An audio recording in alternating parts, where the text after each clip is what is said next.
चलिए दोस्तों, जैसा कि हमने कल पढ़ा था नेक्स्ट क्लास में कि home tab M S paint की होम टैब की क्लिपबोर्ड ग्रुप पढ़ा था और इमेज ग्रुप पढ़ा था।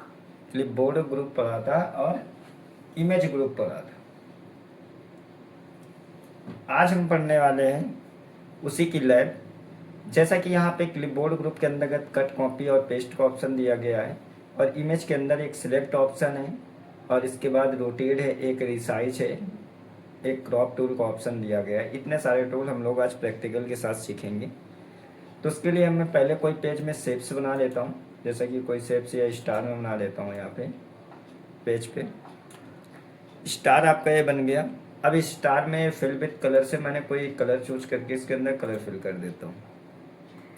इसके बाद यहाँ से मैं जब तक ऑब्जेक्ट को सिलेक्ट नहीं करूँगा तब तक ये आपका ऑब्जेक्ट ये ऑप्शन शो नहीं करेगा। तो इसके लिए मैं पहले ऑब्जेक्ट पे सिलेक्ट में टिक करके इस ऑब्जेक्ट को सिलेक्ट कर लेता हूँ। जैसे सिलेक्ट किया तो ये ऑप्शन शो करने लगा कट और कॉपी का। अगर मैं कट करता हूँ तो मैटर क्या है, देखो इसमें लिखा क्या है, cut the selection from of the canvas and put it on the clipboard. अगर कट करेंगे तो selection from of the canvas की तरीके, कैनवास में जैसे कट नहीं आता है तो उस तरीके मैटर आपका चला जाएगा, जिसकी शॉर्टकट है Ctrl+X। तो मैं यहाँ पे करके देखता हूँ कट पे। जैसे मैंने कट किया तो मैटर हमारा चला गया। ओरिजिनल स्थान से मेरा यहाँ पे जो बना हुआ स्टार था, 5 स्टार था, वो आपका चला गया। उसको वापसी लाने के लिए मुझे एक ऑप्शन का यूज़ करना पड़ेगा, जिसको बोलते हैं पेस्ट।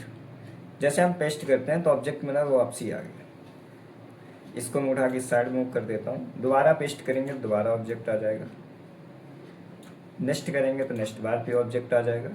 तो इस तरीके कट और पेस्ट के माध्यम से आप ऑब्जेक्ट को वापसी ला सकते हो। कट से क्या है, कट से मैटर ओरिजिनल स्थान से पहले चला गया है और पेस्ट करने पर वापसी आया है। इसके बाद हम कॉपी का भी प्रैक्टिकल कर लेते हैं। तो इसके लिए मैं Ctrl+Z करके इससे बैक जाता हूँ, अपने ओरिजिनल स्थान पे आ गए जहाँ पे हमारा बना हुआ था। इसको मैं नेक्स्ट बार फिर से दोबारा इसको सिलेक्ट करता हूँ। सिलेक्ट करने के बाद यहाँ से मैं अगर कॉपी करता हूँ, ये कॉपी का ऑप्शन होता है। कॉपी किया तो मैटर मेरा ओरिजिनल स्थान से गया नहीं है, और पेस्ट करूँगा तो डुप्लीकेट हो जाएगा। इसी हो रहा है डुप्लीकेट। तो कट और कॉपी में बस अंतर इतना होता है कि कट करने से मैटर ओरिजिनल स्थान से चला जाता है और पेस्ट करने पर वापसी आता है, और कॉपी करने से मैटर ओरिजिनल स्थान से जाता नहीं है, उसी का डुप्लीकेट होता है। तो ये हो गया कट, कॉपी और पेस्ट। पेस्ट नीचे एक ऑप्शन होगा पेस्ट फॉर्म का। पेस्ट फॉर्म की सहायता से आप कोई इमेज अपने मॉनिटर स्क्रीन इसमें ला सकते हैं MS पेंट सॉफ्टवेयर के अंतर्गत। तो ये किसके माध्यम से होता है, ये होता है पेस्ट के नीचे एक पॉइंट होता है, इसको बोलते हैं पेस्ट फॉर्म के माध्यम से। Show the paste form dialog box and pick the file of the paste. मतलब फाइल से कोई इमेज को लाने के लिए पेस्ट फॉर्म का यूज किया जाता है। ठीक, मैं इसको डिलीट कर देता हूँ यहाँ कीबोर्ड से, डिलीट बटन से। तो ये हो गया कट, कॉपी, पेस्ट क्लिपबोर्ड के अंतर्गत। ये क्लिपबोर्ड ग्रुप हमारा कंप्लीट हो गया। अब बढ़ते हैं इमेज की तरफ। इमेज में मैंने बता दिया कि सिलेक्ट से इमेज को सिलेक्ट किया जा सकता है, इमेज को या टेक्स्ट को। जैसे मैंने यहाँ पे टेक्स्ट लिख दिया, मैंने लिख दिया लॉजिक। अब लॉजिक लिख दिया, इसको सिलेक्ट करना है तो मुझे यहाँ से चाहे टेक्स्ट हो चाहे ऑब्जेक्ट हो, सिलेक्ट ऑप्शन में टिक करेंगे, कट करेंगे चला जाएगा, पेस्ट करेंगे तो वापसी आ जाएगा। ठीक है, तो सिंपल सा फंडा है। कट कर सिलेक्ट टेक्स्ट हो या ऑब्जेक्ट हो को सिलेक्ट कर सकते हैं, या आपको पूरा पेज सिलेक्ट करना है तो उसके लिए आप Ctrl+A दबा दीजिए। ऑलरेडी देखो पूरा पेज सिलेक्ट हो गया, ये सिलेक्टेड बॉक्स आ गया। Ctrl+Z से मैं बैक जाता हूँ, Ctrl+Y से आगे पीछे रीडो बैक कर लीजिए, होता है। तो नेक्स्ट ऑप्शन ये सिलेक्ट हो गया। सिलेक्ट में आपको एक रेक्टेंगल बेस में आप सिलेक्ट कर सकते हैं, जैसे रेक्टेंगल बेस में इस तरीके 4 कोने के आकार में। ये फिर आप इसको सिलेक्ट में जाने के बाद यहाँ फ्री फॉर्म सेक्शन का ऑप्शन मिलता है, यहाँ से आप अपने अनुसार इस तरीके सिलेक्ट कर सकते हैं, इस तरीके। ठीक है, तो ये होता है सिलेक्ट ऑप्शन। ज़्यादा रेक्टेंगल का यूज किया जाता है। इसी में एक सिलेक्ट आल का ऑप्शन है, सिलेक्ट आल कर देंगे तो पूरा पेज सिलेक्ट हो जाएगा। अनटिक कर देंगे तो यहाँ से अनटिक नहीं होता है, उसके लिए आपको Ctrl+Z करना पड़ेगा। फिर नेक्स्ट ऑप्शन आपका दिया गया है क्रॉप टू, Ctrl+Shift+X। तो उसके लिए हम जब तक ऑब्जेक्ट को हम सिलेक्ट नहीं करेंगे तब तक हम उसको क्रॉप नहीं कर सकते, ऑप्शन नहीं शो करेगा। तो इसको हम क्रॉप कर देंगे तो इतना ऑब्जेक्ट हमारा बचेगा। कितना ऑब्जेक्ट बचा, जितना ऑब्जेक्ट हमने सिलेक्ट किया था उसको हमने क्रॉप कर दिया, सिर्फ ऑब्जेक्ट उतना बचा। क्लियर। नेक्स्ट इसी में एक ऑप्शन है, कंट्रोल जेड से हम इसको पहले बैक कर देते हैं। फिर नेक्स्ट ऑप्शन एक दिया गया है रिसाइज का। रिसाइज में ये एक ऑप्शन है परसेंटेज का, या 100% हॉरिजॉन्टल है और 100% वर्टिकल है। अब इसके बाद जहाँ पे इसको डिग्रीज का ऑप्शन दिया गया है, यहाँ हम 10 डिग्री इसको मूव करते हैं। 10 डिग्री करने के बाद आप ओके कर दीजिए, तो 10 डिग्री देखो मूव हो गया। किस में हुआ 10 डिग्री मूव? हॉरिजॉन्टल साइड में। अगर ये वर्टिकल में 10 कर देते हैं और ओके कर देते हैं, 10 ये वर्टिकल में हो गया। एंगल दिशा कंट्रोल जेड करके बैक आ जाते हैं। फिर से जाते हैं, अगर पेज का साइज आपको कम ज़्यादा करना है तो यहाँ से अभी 100% है, मैंने इसको कर दिया 50, ओके कर देंगे तो 50% आपका पेज हो गया। फिर इसी में गए, इसको हमने 100 किया, ओके कर दिया, तो अभी देखो नहीं होगा।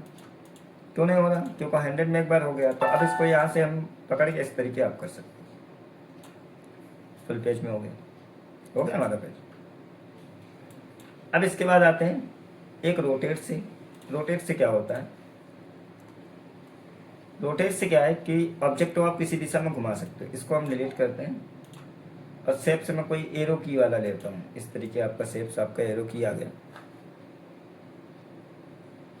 एरो की में गए, रोटेट में गए, अगर रोटेट राइट 90 अंश करेंगे तो राइट 90 अंश हो जाएगा। रोटेट लेफ्ट 90 अंश करेंगे तो लेफ्ट साइड फिर से हो गया वापसी।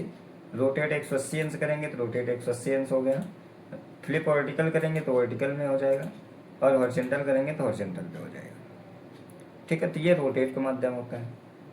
तो ये इतना काम तो हमने सीख लिया माउस की सहायता से। अब यही काम हम सीखेंगे कीबोर्ड के माध्यम से। अब इसके लिए सबसे पहले कीबोर्ड की सहायता से सीखेंगे। तो इसके लिए हम एक ऑब्जेक्ट बना लिया। अब इसको हमको सिलेक्ट करना है, ये पेस्ट का ऑप्शन है, तो पहले सिलेक्ट करना होगा। तो अब देखो सिलेक्ट क्या होगा, अगर कीबोर्ड की सहायता से करेंगे तो उसके लिए आपको पूरा पेज ही सिलेक्ट होगा आपका। जैसे यहाँ कीबोर्ड आ गया आपके सामने, अगर हम इसको कंट्रोल ए करते हैं, कंट्रोल के साथ ए दबाते हैं, तो पूरा पेज आपका सिलेक्ट हो जाएगा। कंट्रोल पूरा पेज सिलेक्ट हो गया। अब कट करने के लिए कंट्रोल एक्स दी गई है, तो कंट्रोल साथ हम एक्स दबा देते हैं, तो मैटर हमारा चला गया। वही है कि हमको पेस्ट करना है, वापसी लाना है, तो कंट्रोल साथ वी दबा देंगे तो ये आपका पेस्ट हो जाएगा। हो गया पेस्ट। फिर इसके बाद कंट्रोल साथ वी दबा देते हैं, दोबारा ऑब्जेक्ट आ गया आपका, आ गया ऑब्जेक्ट। बैक जाना है, कंट्रोल जेड दबा देंगे, बैक चले गए। फिर से ऑब्जेक्ट को कंट्रोल ए करते हैं, सिलेक्ट हो गया। कॉपी के लिए क्या दी गई है? कंट्रोल सी, तो यहाँ कंट्रोल के साथ हम सी दबा देंगे, कॉपी हो गया। कंट्रोल साथ वी करके देख लेते हैं पेस्ट हो गया कि नहीं हुआ। हो गया। बैक जाने के लिए कंट्रोल साथ जेड का यूज करते हैं, बैक चले गए। ऑप्शन दिया गया है आपका क्रॉप का, तो क्रॉप के लिए आपको पहले कंट्रोल ए करना होगा, या माउस की साइड कंट्रोल साथ हमने ए कर दिया, सिलेक्ट हो गया। अब क्रॉप के लिए दिया गया है control plus shift plus X, तो control plus shift plus X दबा देंगे, ये क्रॉप हो गया। अब ये क्रॉप दिखा क्यों नहीं भाई? रीजन ये है कि अगर ऑब्जेक्ट को हम इस तरीके सेलेक्ट करते तो दिखता हो पूरा पेज ही सिलेक्ट था, तो control plus shift plus x कर देते हैं, क्रॉप हो गया। कंट्रोल साथ जेड कर देते हैं, बैक आ गए। इसके बाद रिसाइज की कंट्रोल प्लस डब्ल्यू होती है, तो यहाँ से कंट्रोल साथ हम डब्ल्यू कर देते हैं, रिसाइज ऑप्शन खुल के आ गया।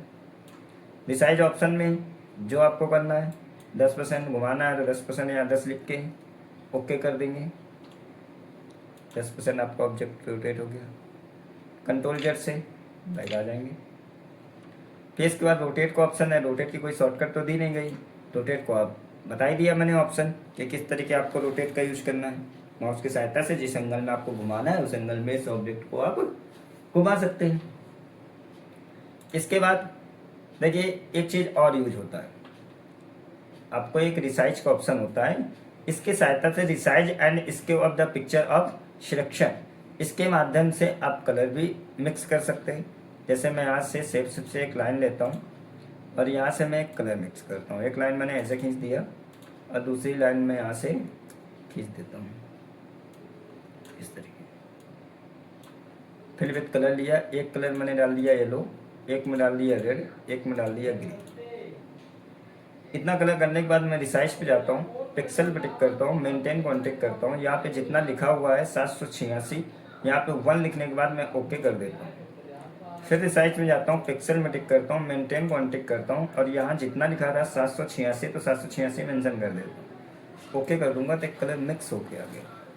तीनों कलर हमारे जो मैंने लगाया था, येलो, रेड और ग्रीन, ये आपके एक कलर में कन्वर्ट हो गए, एक कलर बन के आ गया। मिक्स कलर होता है, ये तीनों कलर का एक समूह बन के आ जाता है। ये रिसाइज के माध्यम से होता है।